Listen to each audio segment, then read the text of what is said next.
Hello, everybody. Scott Golden here with the AEW Dark Review for the 29th of June, 2021.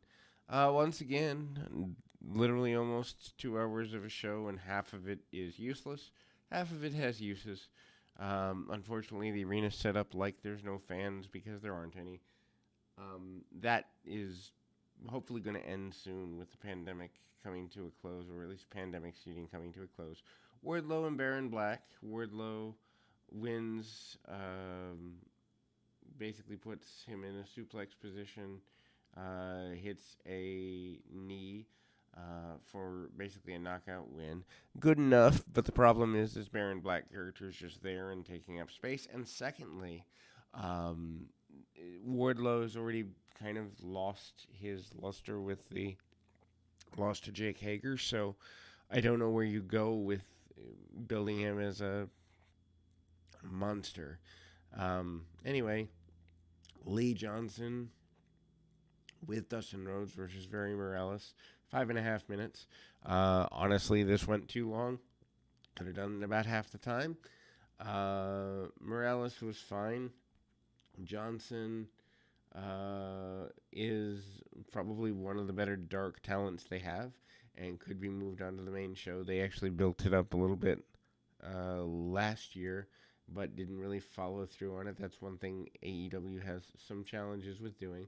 Morales hits some rolling suplexes, Falcon Arrow. Johnson kicks out at one. This is just stupid because you're killing moves all the way. Johnson counters a suplex and goes in with a small package, hits a comeback, wins with a fisherman buster into a neckbreaker for the win. Fine for what it is. Abaddon defeats Hayden in 2 minutes. Why have them even get dressed for something like this? Hayden makes her AEW debut. Abaddon, I guess, is an interesting female horror type character, but she wins with an inverted rocker dropper in a match that didn't need to be here. Speaking of matches that didn't need to be here, we go in a row with them. Powerhouse Hobbs defeats Marco's Stunt in 50 seconds. Um, Basically, Stunt tries to slice bread. Hobbs turns it into the town business for a win. Um, and so, I mean, hey, at least Stunt's doing the right thing for business, but the even better thing for business would be letting him go and letting him go back and play on a trampoline. Um, Lance Archer defeats Kenny Bangle in just under 2 minutes. Bangle tries to leave. Archer chases him, throws him into the ring. Archer dominates, finishing with a side slam. Um, too many squashes in a row here. Ty Conti, in just under 2.5 minutes, defeats Charlotte Renegade. Conti hits pump kick in the corner, finishing it off with a DDT. Um, I don't know. I guess maybe this is going somewhere with Ty Conti. I mean, she's at least improving in the ring, and I don't know. Uh, do something with her while you're building her up. QT Marshall and Aaron Solo with Nick Calmano defeats Chad Lennox and Zachariah.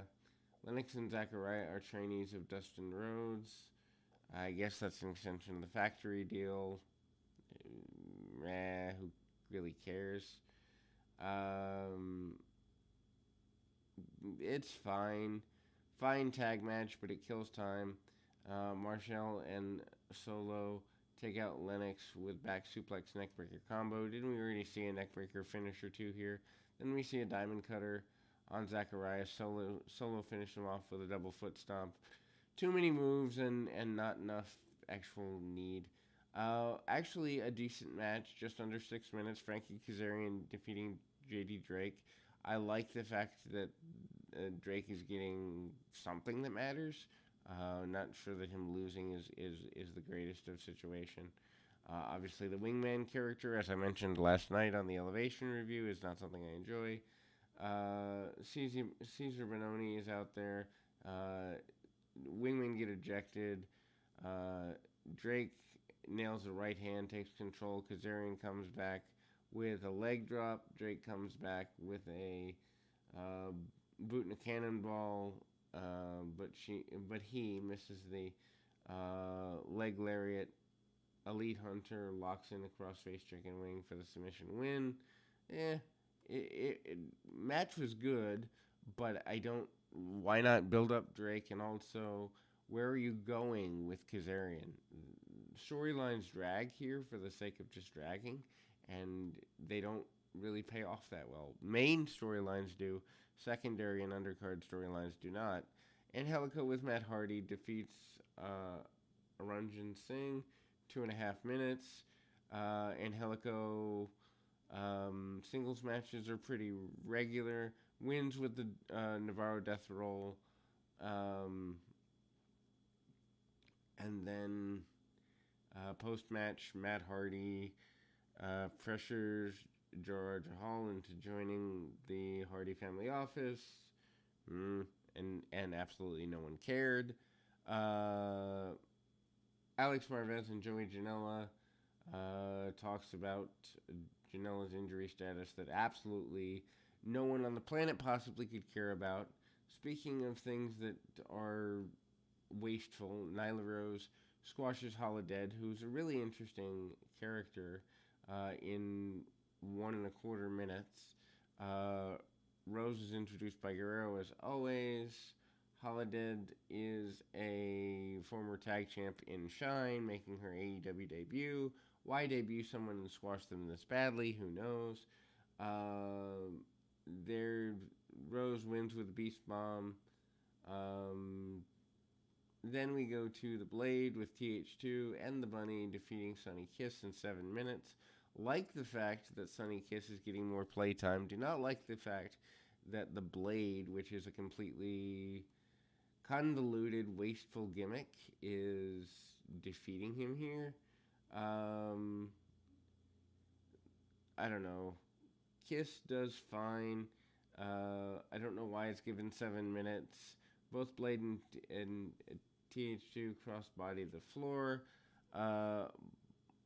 Black counter Blade counters an Irish whip, hot shot, and then sends Kiss to the floor. And there's some lariats, and I gotta grab my phone. So we will be back in 2 shakes of a lamb's tail to finish this off. Until next time, hang on. And then, I mean, things are fine, but it's also, I don't know. It's not. They're wasting Kiss. Kiss could be a really interesting character for them. Maybe they'll rebuild him after we go back with people, but then there's a bunch of lackeys beating on him. Hangman Neckbreaker from Blade, near fall. Kiss comes back with the split leg drop for near fall, and Blade hits a pinning power slam, and then Dr. Bond to win the match. Blade is just, I mean, he's a throwback from the 90s, bloated toad type characters. Not sure that there's a need for this.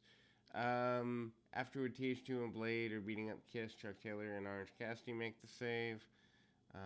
Maybe there's a new friend there because Trent's going to be out with neck surgery. I do feel badly for Trent because it looks like he's going to be out for several months to a year. Julia Hart with the Varsity Blondes defeats Ashley D'Ambrosio, 2.5 minutes. Both girls are not ready for a national stage. Hart hits a Bulldog standing moonsault but gets a near fall. Why are we doing false finishes in 2.5 minutes? She gets a win with the split leg drop, or split leg drop that Kiss uses in previous matches. Blondes and Hart celebrate. Fireworks go off in the sky. Okay. Anyway, Private Party and Jack Evans with Matt Hardy defeat Dark Order, Stu Grayson, Evil Uno, and Colt Cabana in 7.75 minutes. Evans basically loses the advantage for his team. Grayson blindsides Mark Quinn, hits a forearm, and then goes for the heat. And Grayson's in for the majority of the match. Evans blows an advantage and a handspring elbow to boot. And then Evil Uno hits a step up Rana. Grayson then comes back with a frog splash on Evans for near fall. Quinn breaks that up. And then they try the gin and juice on Cabana, but Cabana counters into a Chicago skyline on Evans for the pin. Hardy's upset and yells at Evans, the loser, after the match. Excalibur closes the show, but then there's more. Sean Dean defeats JDX, 4 minutes.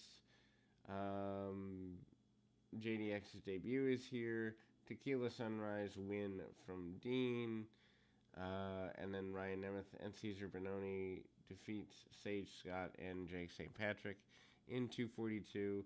Nemeth gets the pin, Hangman neckbreaker, third neckbreaker win on the show, and then they end the show uneventfully. Honestly, this is not a good offering from Dark. Lots of the stuff doesn't need to be here. Luckily, I was able to get through this in 10 minutes, but 90 minutes of my time and anyone's time who watch this, rather wasted. Oversaturation in wrestling is a thing, and it's affecting all companies right now. In any event, until next time, keep your feet on the ground, your mind in the moment.